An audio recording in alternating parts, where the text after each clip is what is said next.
Budget 2026 সাধারণ মানুষের জন্য বড় সুখবর। এই বাজেট সরকার সাধারণ মানুষ, মধ্যবিত্ত, কৃষক ও নাগরিকদের জন্য এনেছে 10টি বড় সিদ্ধান্ত। আসুন জেনে নিই কি কি বদল আসছে। প্রথমত, আয়করের নতুন আইন কার্যকর হবে 1 এপ্রিল 2026 থেকে। দ্বিতীয়ত, স্ট্যান্ডার্ড ডিডাকশন ছাড় বাড়িয়ে করা হয়েছে 1 লক্ষ টাকা। তৃতীয়ত, নতুন ও পুরনো কর কাঠামো আরও সহজ হয়েছে। চতুর্থত, স্বাস্থ্য বিমায় ছাড়, জিএসটি 5% অথবা পুরোপুরি মুকুবের প্রস্তাব। পঞ্চমত, গৃহঋণে বড় স্বস্তি, সুদ ছাড়, সীমা 3 লক্ষ টাকা। ষষ্ঠত, অষ্টম বেতন কমিশনের রেডম্যাপ আপডেট।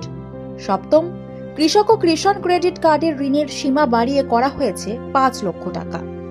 অষ্টমত, রেলওয়ে ও পরিকাঠামোয় বড় বরাদ্দ ও অনুমোদন ব্যয়।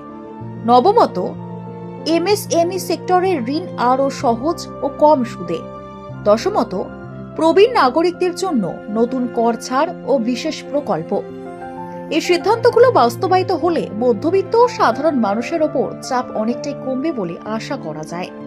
এই বাজেট কি সত্যি সাধারণ মানুষের উপকারে আসবে? আপনার কি মনে হয়? কমেন্টে জানান। বিস্তারিত আরো খুঁটিনাটি তথ্য পেতে চ্যানেলটিকে আজই সাবস্ক্রাইব করুন। ভিডিওটি ভালো লাগলে অবশ্যই লাইক ও শেয়ার করুন, যাতে আরো নতুন নতুন ভিডিও আপনাদেরকে উপহার দিতে পারি। দেখতে থাকুন, সঙ্গে থাকুন শব্দচক্র।